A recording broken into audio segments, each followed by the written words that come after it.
সবাইকে স্বাগত। আপনারা যারা সহকারী ক্যাশিয়ার পদে পরীক্ষা দিবেন পল্লী বিদ্যুৎ সমিতিতে, আপনাদের পরীক্ষাটি এমসিকিউ হবে। আজকে একটি এমসিকিউ পরীক্ষার প্রশ্ন প্যাটার্ন নিয়ে এসেছি। ইনশাল্লাহ এই প্যাটার্ন থেকে 25 থেকে 30 নম্বর অনায়াসে কমন পাবেন। ধৈর্য সহকারে সম্পূর্ণ ভিডিওটা দেখলে আপনি পরীক্ষায় পাস করতে পারবেন। এখানে রয়েছে সহকারী ক্যাশিয়ার পল্লী বিদ্যুৎ সমিতি পরীক্ষার প্রশ্ন প্যাটার্ন, 100% কমন প্রশ্ন, উত্তর ও সাজেশন নিয়ে আজকে আলোচনা করব। তাই আজকের ভিডিওটি খুব গুরুত্বপূর্ণ হতে যাচ্ছে। আমি বেশি কথা বলবো না, সরাসরি পরীক্ষার প্রশ্ন প্যাটার্ন অর্থাৎ প্রশ্ন সমাধানে চলে যাচ্ছি। তার আগে বলে রাখি, আপনারা যারা সহকারী ক্যাশিয়ার পদে পরীক্ষা দেবেন আপনাদের জন্য একটি শর্ট করে চূড়ান্ত সাজেশন তৈরি করা হয়েছে। পরীক্ষার প্রশ্ন প্যাটার্ন যেমন থাকবে সেম প্যাটার্নে আমরা চূড়ান্ত মডেল টেস্ট নিয়ে সাজেশনটি তৈরি করেছি। ইনশাআল্লাহ এই সাজেশনটি পড়ে শুধু পরীক্ষা দিতে গেলে আপনি পরীক্ষা উত্তীর্ণ হয়ে যাবেন একদম শর্ট করে। আমি আশাবাদী যারা সহকারী ক্যাশিয়ার পদে পরীক্ষা দিবেন প্রত্যেকে আমাদের সাজেশনটি সংগ্রহ করবেন। সাজেশনটি নিতে স্ক্রিনে দেওয়া হোয়াটসঅ্যাপ নাম্বার রয়েছে, ইমো নাম্বার রয়েছে, দুটোর মধ্যে যে কোনো একটি মেসেজ করে সাজেশনটি সংগ্রহ করুন। সাজেশনের মূল্য 100 টাকা। আমি বলি 100 টাকার বিনিময়ে হলেও প্রত্যেকে আমাদের সাজেশনটি সংগ্রহ করবেন, ইনশাল্লাহ আপনি উত্তীর্ণ হয়ে যাবেন। এখানে মূল কথায় চলে যাচ্ছি। দেখেন এখানে 1 নম্বরে রয়েছে বর্তমান অন্তর্বর্তীকালীন সরকার গঠিত হয়েছিল কত তারিখ। আমরা অনেকে জানি অনেকে জানি না, সেটা হচ্ছে 8 আগস্ট 2024। খুবই গুরুত্বপূর্ণ প্রশ্নটি। 2 নম্বরে যেটা রয়েছে, রূপপুর পারমাণবিক বিদ্যুৎ কেন্দ্র কোন দেশের সহায়তায় তৈরি করা হচ্ছে। এখানে সঠিক উত্তর হচ্ছে কোনোটি নয়, কারণ রূপপুর পারমাণবিক বিদ্যুৎ কেন্দ্র রাশিয়ার সহায়তায় কিন্তু তৈরি করা হচ্ছে। এখানে রাশিয়া অপশনে নেই দেখেই কিন্তু কোনোটি নয় হয়েছে। যদি আপনার পরীক্ষায় থাকে যে এখানে রাশিয়া থাকে তাহলে কিন্তু রাশিয়া সঠিক উত্তর হবে। তারপর 3 নম্বরে রয়েছে বাংলাদেশের সংবিধান কবে কার্যকর করা হয়। সঠিক উত্তর হচ্ছে 16 ডিসেম্বর 1972 সালে। খুবই গুরুত্বপূর্ণ, কত পরীক্ষা জেনে এই প্রশ্নটা আসছে আল্লাহ ছাড়া কেউ জানে না। 4 নম্বরে কি রয়েছে, বাংলাদেশের মহান স্বাধীনতা যুদ্ধে বীরত্বের জন্য কতজন বীর মুক্তিযোদ্ধাকে বীর বিক্রম উপাধি প্রদান করা হয়েছিল। সঠিক উত্তর হচ্ছে 175 জন। এখানে বীরশ্রেষ্ঠ 7 জন, বীর উত্তম হচ্ছে 68 জন এবং কি বীর বিক্রম হচ্ছে 175 জন। এটা আপনারা বিশেষ করে মনে রাখবেন কিন্তু, হ্যাঁ। তারপরে রয়েছে 5 নম্বর, ইজমির শহরটি কোন দেশে অবস্থিত। খুবই গুরুত্বপূর্ণ, যেটা হচ্ছে তুরস্কে অবস্থিত। এমন করে প্রত্যেকটি, এখানে অনেকগুলো এমসিকিউ নিয়েছি, এই প্রত্যেকটি এমসিকিউ খুবই গুরুত্বপূর্ণ। আমি বলি আপনারা দেখে নেন প্রশ্নগুলো, আমি দেখিয়ে দিচ্ছি। আর গুরুত্বপূর্ণ যে প্যাটার্ন অথবা প্রশ্নগুলো আছে সেগুলো নিয়ে আমি আলোচনা করতেছি। যে এখানে সময় নষ্ট না করে আপনারা আমাদের সাজেশনটি সংগ্রহ করুন।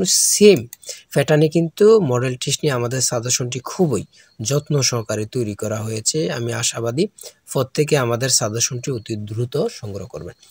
দেখেন তারপরে 6 নম্বরে যে প্রশ্নটি রয়েছে, বাংলাদেশের সীমান্তবর্তী ভারতের রাজ্য নয় কোনটি। এটা হচ্ছে বিহার। খুবই গুরুত্বপূর্ণ। তারপরে 8 নম্বরে রয়েছে বাংলাদেশের জাতীয় খেলা কোনটি। সঠিক উত্তর হচ্ছে হাডুডু। খুবই গুরুত্বপূর্ণ। তারপরে এই প্রশ্নগুলো আপনারা দেখে নেন। আমি বলি প্রত্যেকে আমাদের সাজেশনটি সংগ্রহ করবেন। আমি আশাবাদী প্রত্যেকে সংগ্রহ করবেন, ইনশাল্লাহ আপনি পরীক্ষায় পাশ করে যাবেন। 31 নম্বরে যেটা রয়েছে, কপোতাক্ষ নদ কবিতাটি কার লেখা। সঠিক উত্তর হচ্ছে মাইকেল মধুসূদন দত্তের। তারপর ইংরেজি পার্ট থেকে 33 নম্বরে থাকবে, 34 নম্বরে থাকবে কোন বানানটি সঠিক। তারপরে কারেক্ট স্লিপিং থেকে থাকবে, ট্রান্সলেট থেকে কিন্তু থাকবে একটি প্রশ্ন, আপনারা অবশ্যই এটা দেখে যাবেন কোন কোন বিষয়গুলো থাকতেছে এবং কি যেই প্যাটার্নটা নিয়ে এসেছে এই প্যাটার্নটা কিন্তু খুবই গুরুত্বপূর্ণ। এই প্যাটার্নটা খুবই গুরুত্বপূর্ণ, এখান থেকে অনেকগুলো প্রশ্ন কমন পাবেন। আর আমাদের সাজেশনটি খুব যত্ন সহকারে, খুব গুছিয়ে গুরুত্বপূর্ণ যেই প্রশ্নগুলো রয়েছে ওগুলো নিয়েই কিন্তু আমাদের সাজেশনটি তৈরি করা হয়েছে। ইনশাল্লাহ আপনারা প্রত্যেকে সংগ্রহ করবেন, ইনশাল্লাহ আপনার পরীক্ষায় পাশ করে যাবেন। ঠিক আছে, এখানে 54 নাম্বার রয়েছে, তারপরে 46, 45 এগুলো আপনারা দেখে যাবেন কেমন টাইপের অঙ্ক থাকে, আমি আপনাদেরকে দেখিয়ে দিচ্ছি।